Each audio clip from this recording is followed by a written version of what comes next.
अनुभव बापांको देहांत को पूरिला 5 दिन मुह खोलिले वर्षा कहीदेले एभली कथा। दीर्घ दिनर नीरवता को आज भांगी अभिनेत्री वर्षा प्रियदर्शनी कही मात्र पदिए कथा हेले से कथारे गोटे कथा भितर लुचिची अनेक वार्ता लिखिछंती मात्र गोटे धाड़ी हेले से धाड़ी वाक्य भितर लुचिची अनेक तथ्य। सेपटे हॉलीवुड सुपरस्टार तथा अनुभव महांती सबुठारु कष्टकर समय दे गति करुचंती। एपटे मुह खोली वर्षा प्रियदर्शनी। गत 15 तारिख गुरुवार अनुभव बापांकर देहांत होइथिला। आउ अनुभवଙ୍କ उपरे दुखर पहाड़ भांगी पड़िथिला। सेतेबेले समस्तଙ୍କ मन भितरे गोटे कथा आसुथिला जे अनुभवଙ୍କ पितृवियोग रे वर्षा निश्चित भावे अनुभव घरे पहुँचे।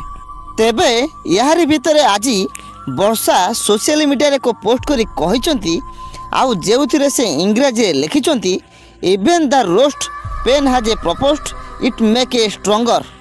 दर्शक बंधु वर्षा ये जो धाड़ीटी लिखिसंती तार अर्थ हेउची कि सबुठारु खराब जंत्रणा मध्य एक उद्देश्य अछि। यह आपन को शक्तिशाली करे। एथिरु अनुमान करा जाउछि कि वर्षा हुए तो अनुभवंग पाई एई पोस्ट करिसंती आउ तांक बापांक परलोक पाई समवेदना जणाइसंती। हेले एही पोस्ट रे से अनुभव किंबा तांक स्वर्गवासी बापांक फोटो पोस्ट करि नाहंती बरं सहित वर्षा निजर एक भावुक थिबा बली फोटो पोस्ट करी एई धाड़ी रे वाक्य लिखिसंती। तेणु एथिरु सठिक भावे जଣା पड़ू नाही जे वर्षा कहार सबुठारु खराब जंत्रणा विषय लिखिछंती।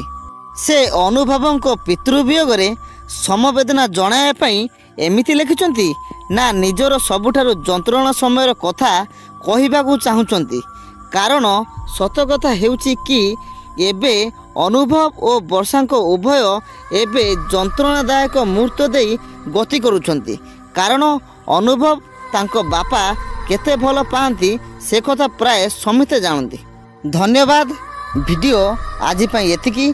जदि आपन को आम भिडियोटी भल लगे तेबे भिडियोटी को लाइक करिवे, सब्सक्राइब करिवे, कमेंट करिवे एवं सांग मानक सहित शेयर करिवे।